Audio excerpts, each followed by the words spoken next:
Welcome to this podcast, Mission GJ. At this time, we have our apostle, Erickson Salazar, and leader, Saniris Peña. How good we are here flowing in the prophetic for the house. That's right. Leader Saniris, how are you doing? Hello. More than good. I feel privileged to be in this segment. Yes, Louis says, we are happy to have you. We were already anxious to hear your experiences. And we would like to hear which one of your experiences, which you have many with the ministry, which one has impacted you the most? Taking it on together with Apostle Erickson and Ministry Generation Joshua. Tell us, leader Saniris. Well, if we talk about experiences, I believe my experience began when I began my walk here with Generation Joshua, because everything has been an experience and a confrontation. But one that has impacted me a lot was when I was baptized and I had finished the school of ministry. And I immediately joined the arts ministry. It was a little bit shocking for me because at that time I consider myself the worst. For me to be exposed or expose myself, that was frightening. But my experience began at that time when we were putting together what at that time was known as the Night of Talents, and Pastor Judy Morillo entrusted me with something in terms of being the presenter. And at that time I said, yes, sure. But inside I was like, what? Is this woman sure? Because for me to be a presenter, an MC, really? And at that time, it was basically that set a before and after Saniris, because for me to see that even though I have been in the ministry for very little, and to see that it wasn't a person entrusting me, which, it took a while for me to understand that it wasn't Generation Joshua as such, but it was God the Father. And I said, for God the Father, I'm not a piece of junk, which is what I saw myself to be, like a failure. But to see that from that point on, He has trusted me. He has said, you're going to be in this position, or you're going to take this on. In each experience, I'm like, wow, me. Where I didn't see anything good in me, and the body shows me the opposite. The Father shows me the opposite every day, trusting me when I myself think that I don't even deserve it. So that experience was the one that marked me the most, because it said a difference. Apostle says, okay, something that goes along with the beginnings, and it happens to all of us, at the beginning stage. But there's a moment where you learn that things, we're not doing them for ourselves or because we like it, but because everyone in this ministry is being trained and taught. But every day you will be entrusted with more. So, of course, it is normal that initially everything, like me, I'm at this level. And at this level, I still feel fear with things that I'm entrusted with. Just like anybody else. Just like it happened to her. That coming out of the school of ministry, somebody still without experience in any mission, and she was exposed And in this case, it was in front of an audience, and of course that's strong. But I want to say that this is never going to leave us. That fear, you know why? Because before God, we always will feel vulnerable, and that is the best part. That fear, because that makes us depend, and not to think we can. Oh, I can. I'm capable. No, no, no. You feel vulnerable before the Spirit. Of course. Can you imagine? Those are pressures that I bet, she never prayed so much as she did during that time when she was about to face that fear. So every time we are exposed, you understand, we are always going to have that vulnerable part, because your soul begins to wage war. Your marks start to visit you saying, you can't do this. You're no one. You're nobody. At the end, we all find ourselves in that situation. And that is good, because with the knowledge, you already know that dynamic will always take place. We're always going to be exposed to the greater. Imagine when David was called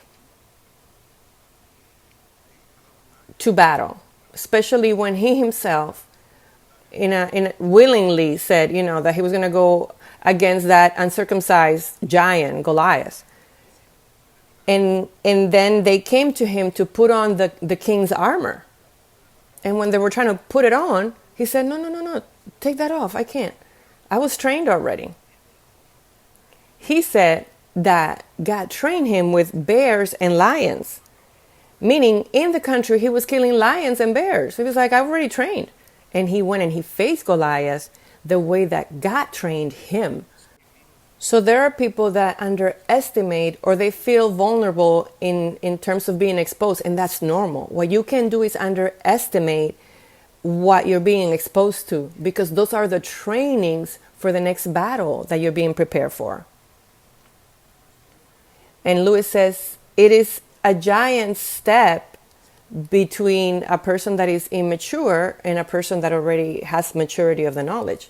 Apostle says, yeah, but in this case, it's not about knowledge, because at the end, in the midst of the exposure, you never have the knowledge. In the exposure, you don't. The important thing is when you, as she says, oh, after the school of ministry, yeah, you were taken through a school of ministry. You don't come without preparation. There is preparation, because what happened was that rejection visited her. And that's always going to happen. And can you do this? Are you sure you could do this? Everyone goes through that. Everyone goes through that. Am I capable?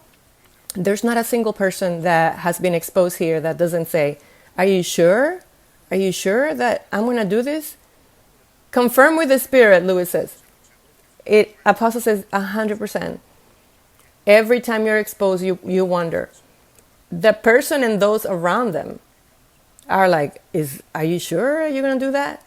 And then when they see the fruits and the miracles, and they say, wow, because she's sharing an experience where I didn't understand the experience, because, okay, the experience is more like I did it and it was amazing. Share that part with us. Tell us about the experience. What happened past that point, Sanities? Well, after that moment came, aside the fact that I felt nervous, after I was able to expose myself as such and present myself in that stage,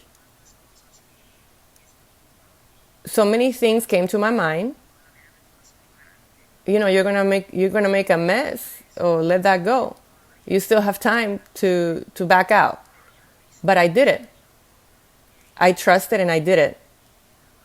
And after that happened, I felt, I'm not going to say special, because it's not the word, but I said, wow, I can do this.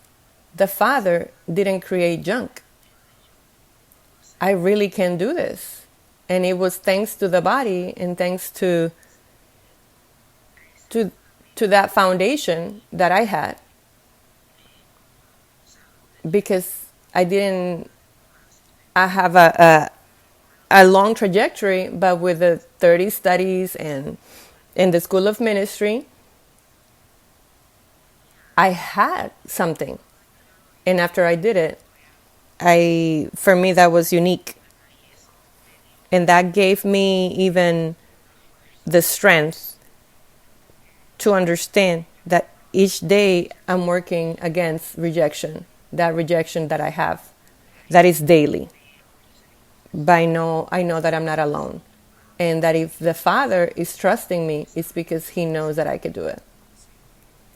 In this case, Apostle says, if you notice, that's the experience. It's not what you feel, the fear, the rejection. No, that's normal. The experience was, I did it and I liked it and I felt good. So she got stuck in simply the frightening part, but didn't share. Wow, I liked it.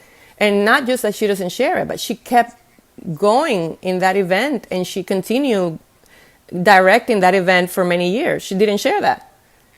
So it's as always, I have to tell the whole story. They share a little piece and I have to share the whole story. And then she's going to say later, Lewis says, she's going to say later, that's what I meant to say.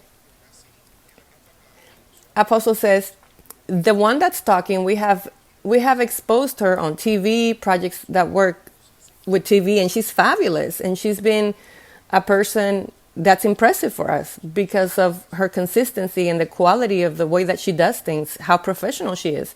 So look who's talking, somebody that's still talking like, and I did this and I did that. And you say, okay, what a great experience. But the one that's talking handles many aspects, many ministerial aspects. And it's a person that everyone wishes to expose her more because she's really good in everything that she does. And with quality. See how amazing. Now, we always, not just her, at the end of the day, even, let's say, in terms of the spiritual and the mysteries, as we have been talking, we're talking about let us flow in the mysteries. And we were talking about how those mysteries flow in us, but at the end, we are vulnerable people. So in cups, in vessels of clay is where He deposited His glory. So she feels like a clay vessel, and that's normal. I can come from something extraordinary and come home, and I'm still the common guy at home that I deal with my battles, and now I'm going to go somewhere else, and I'm like, really? I've learned, maybe because of at the level that we are, I no longer engage in those arguments, but I'm more like, let him do whatever he wants. I surrender. I'm not going to be arguing yes or no. And I let everything flow organically because there's something great, and is where the battle comes. Sometimes we wage war for ourselves, and the enemy gets on top of the battle that you set for yourself. And Lewis says, are you kidding me? And Apostle says, I wanted to start there, but she wasn't letting me. Apostle says, we are the ones that create the war. The enemy gets on top of that war that you create for yourself. So that's almost like idiocy. And it's where you say, okay, you have to die and not engage. Take it easy. As a ministry, we have prepared and formed. We connect people, comment this, comment that. It's for them to learn to articulate. There's so much prophetic influence, even though they don't know, but there's so much prophetic influence that we inject in them. They don't know it. They are not flowing, but they are seeing and they're reading. And believe it or not, even their consciousness is assimilating. And when you take any of them in this ministry, even the most lukewarm, and you expose them to talk, and you say, whoa, look at this person. Look how they talk. Of course. What do you think? This is what you're being injected, all the prophetic. I don't trust in this, on that. No.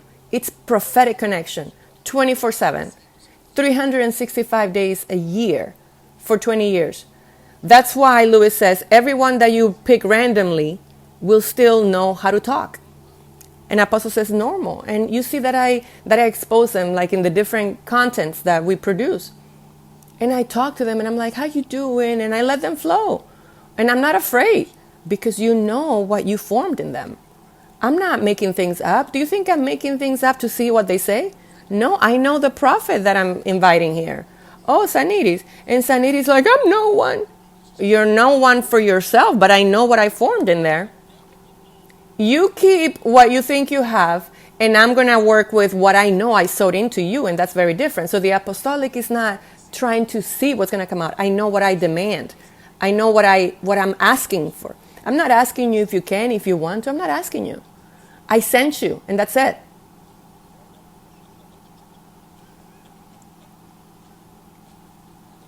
You see? You understand? But you know something?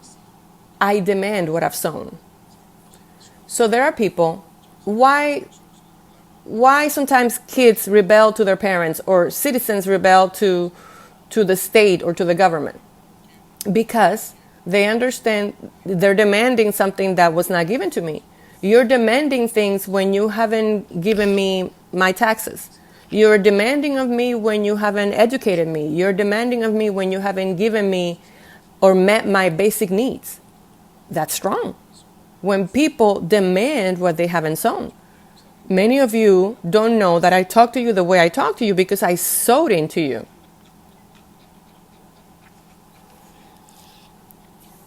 I don't know if this is allowed on TV, but I'm saying it. I'm telling you how many think that, but what? How am I going to do this? No, no, no. God is demanding what He placed within us. God is the creator, and He has a purpose. At the end, He's going to liberate His purpose. He's not thinking about you. He's thinking about what He sowed into you. You're thinking about your marks that comes from the devil, and you don't think about the purpose that God has placed in your life. So we say, no, because my rejection. And she says, oh, rejection, calm down. I'm going to talk now, okay? And I'm like, rejection, now. So-and-so, go to that place. Send them to that place. I don't care. I don't care the rejection. I don't care what operates. Go. But what they don't know is that the structure that was established in the ministry, school of ministry, the studies, the way that you are exposed is training. That is what we were saying the other day, that people are filtered. And things fall off of you and layers fall off of you and you're cleansed and the marks are revealed. All that is falling off. Depression, rejection, everything. Bitterness, sadness, melancholy, all that is exposed. Rebellion. That is the most, we have the most of that here. Obstinance, spirit of suicide. All that breaks off and it's being exposed. And you're like, oh, look at this, look at that. And you pivot. Not you, Louis, because you're never, you're not really connected. So, but the apostle, we pivot and we change things, and people just kind of like get stuck because they're rebellious. We're not going to come and we're not going to do this. And we start bombarding them with content everywhere, and it's blowing them up one by one. I blow up everything in you prophetically. Why? Because the devil that operates in each one of you, I'm going to bring it out. Here, everyone has to be delivered and freed. It's mandatory.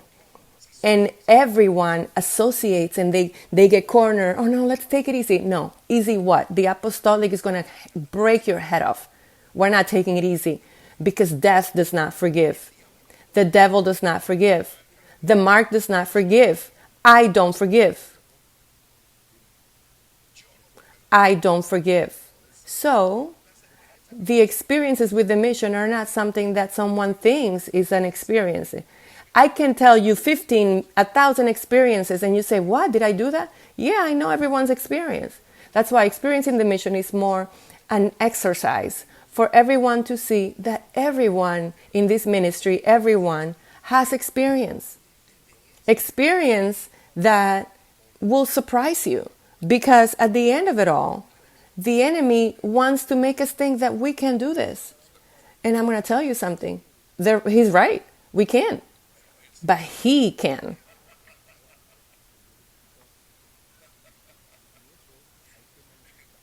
You understand? We have to expose it. Why do we have to expose? Because in reality, we are not expecting for the enemy to do something. or waiting for the enemy to do something. We are, as a ministry, liberating the children, and the children are being trained and prepared because there's a lot to be done. Christ is coming. And really, the children are prepared, so they liberate all the wealth. What wealth? The wealth of the purpose that God deposited in your life. And that has to be manifested. So see how she fought in the, wow, can I do this? Can I do this? In the human aspect. But there's always rejection. There's also rejection. But I say, okay, tell me what happened. And this happened and I didn't want to, but okay, but share the experience. And then she said, yes, I liked it and I felt so good. But she still didn't say that she continued in that same role for many years. So it is part of the production. She's part of the production for the event, but she didn't share any of that. And she got stuck. In my experience was that I was the ostrich of the play. And she says, no, now she says, yeah, now I'm even part of the production team and the choreography. And on top of that, I'm in every choreography of the production of Rosh Hashanah. She doesn't share that either. She doesn't share that. She doesn't say that. She's so timid. She didn't know how to talk. She was a no one. Are you understanding? And you feel sad. You're like, oh, poor thing. I'm telling you, this is a person that belongs to how many ministries? 5, 6 ministries? You work in them, right? So she was exposed. So how powerful that the ministry exposes everyone. And that's why one day I was saying that this is the type of person that I like to work with. Those that think there's nothing in there. Whenever people think there's nothing in there, that's when you have a lot. Because sometimes it's better to bring people in that rejection, because there's 2 types of rejection. There's some that think they don't have anything, and there's some that think they have a lot. And that's also rejection. Those that don't think they're anyone, or those that have the superiority complex, I have, that's even more rejection. And I like more the one that doesn't think they have anything. The other one, it's hard. It's allowing the Spirit to break them down and blow them up and humble them. And if there's anything left, we take it. But those that like Saniti, you expose them anyways, you know. She's done everything. She's done all kinds of things, all kinds of projects. The ministry exposes. And she's like, what do I do? What do I do with... No, remember that the ministry is like the mafia. We work in teams. So she hasn't been able to escape a constant experience in the mission, because the ministry is designed to flow in missions. Why? Because as children, we are being formed and structured for the Great Commission of Salvation. But the Great Commission of Salvation is not simply for you to tell somebody God loves you, or for you to give them the studies, because everyone here, in one way or another, has to teach studies. But there's a technical part. There are people behind the scenes. There are people behind the scripts. So they're also part of the Great Commission of Salvation. It's a complement.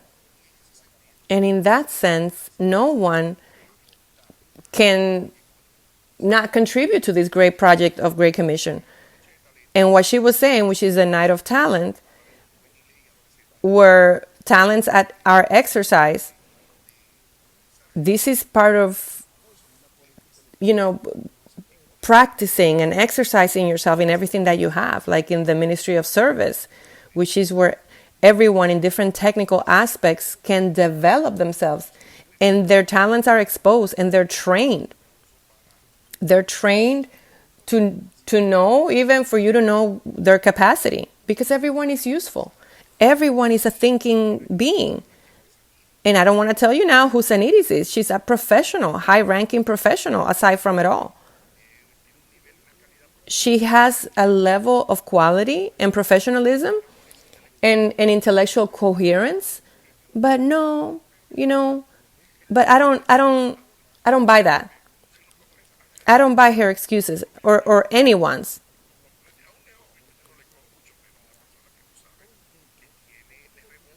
These are people that have so many talents. They overabound. And I was saying the other day that if you do not serve, then you will not gain experience in the mission.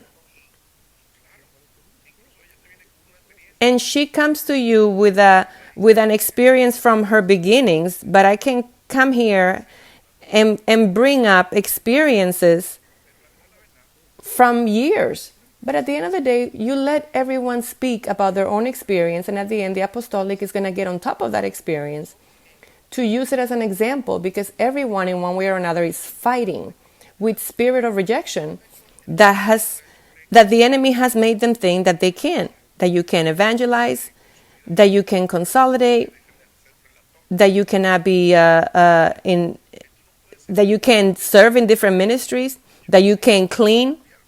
I'm gonna clean. Everybody's gonna. We've all done everything, and you don't have to think that the ministry is choosing you. It's the Holy Spirit that is choosing you. The one that selects each person is the Spirit. It's not the pastor. It's not the leader. It's not the ministry. It's not the apostle. Thank God I have very little to do with choosing, because I don't do that. I don't choose people. We're in another type of work. It was that season was nice, but we don't have time for that anymore. So it is blessed the one that is chosen. What an honor.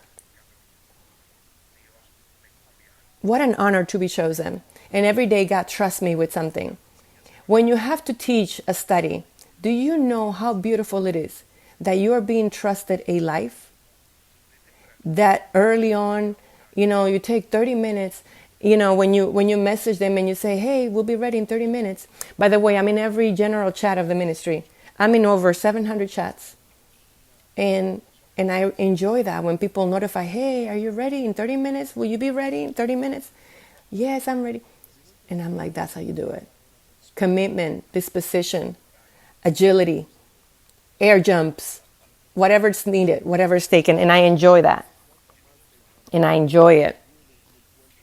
And how good when that responsibility, that is worship. That's worship. And all those that do that, I know them.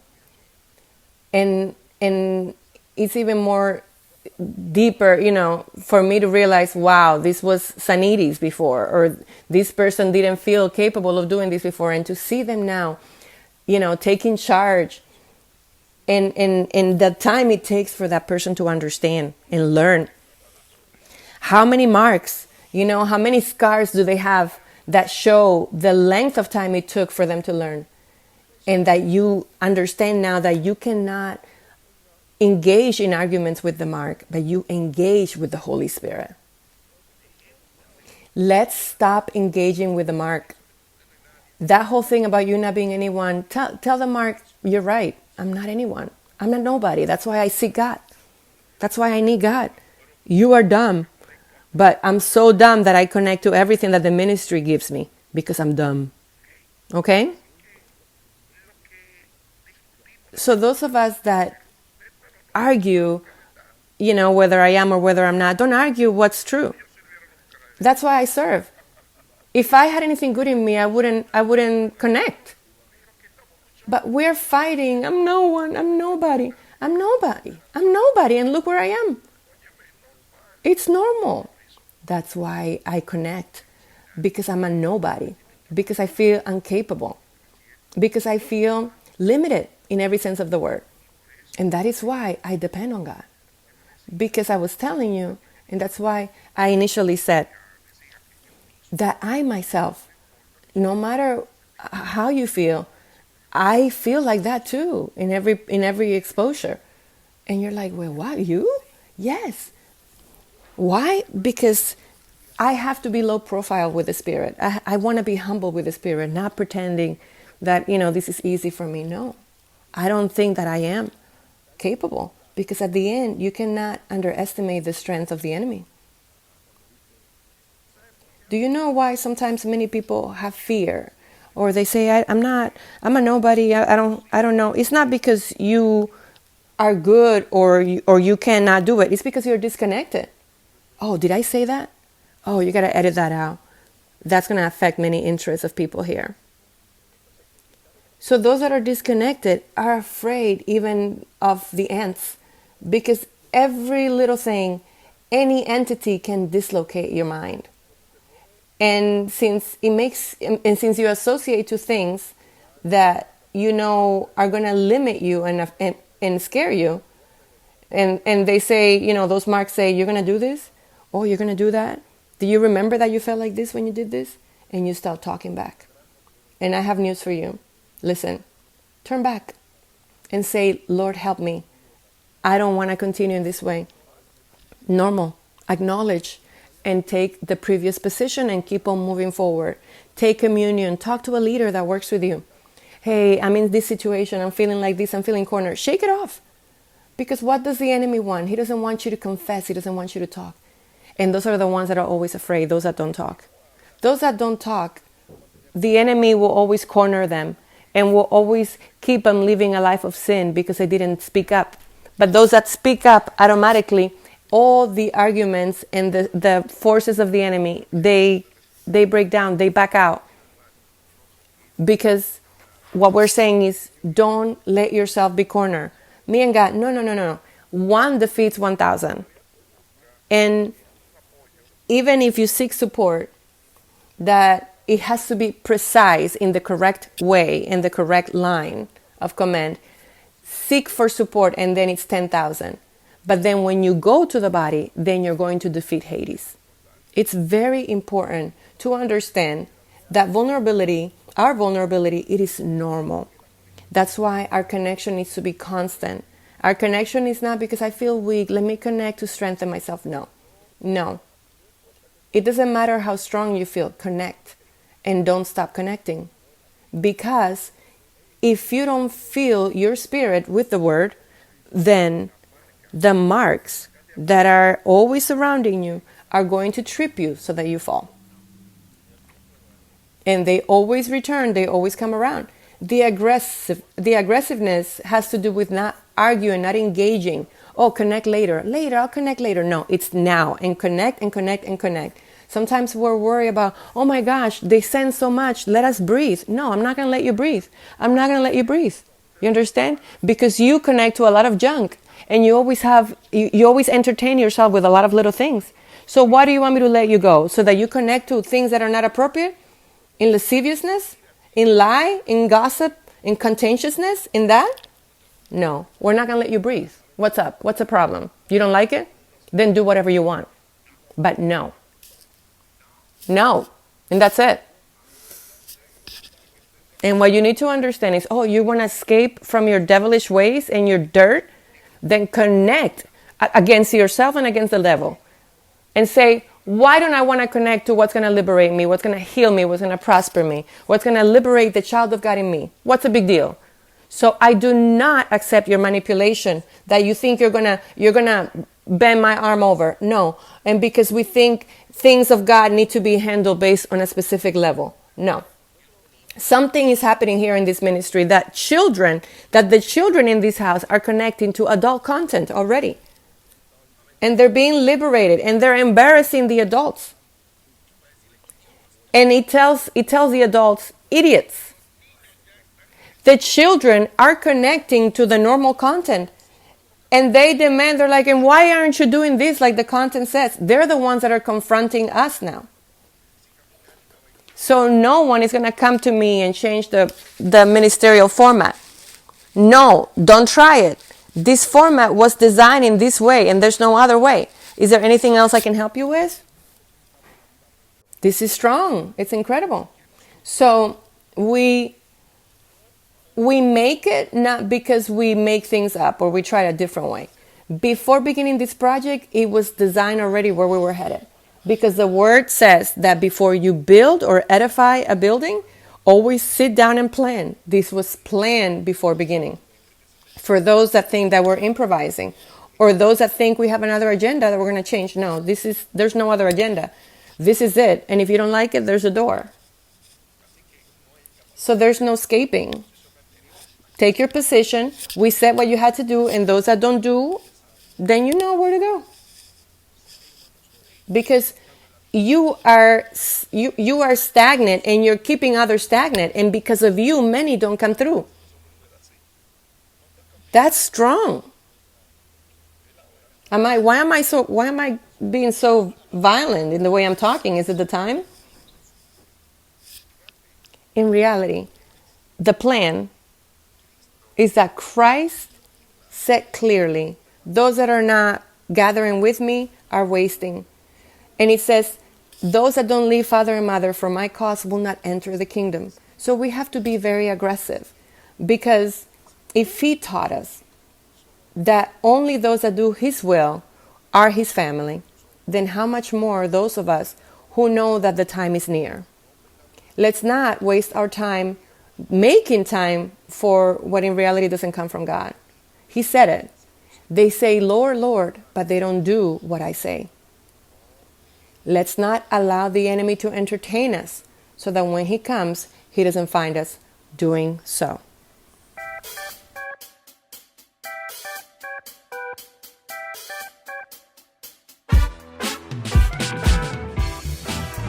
Gracias por sintonizar nuestro podcast Misión GJ. Nos vemos en un próximo episodio.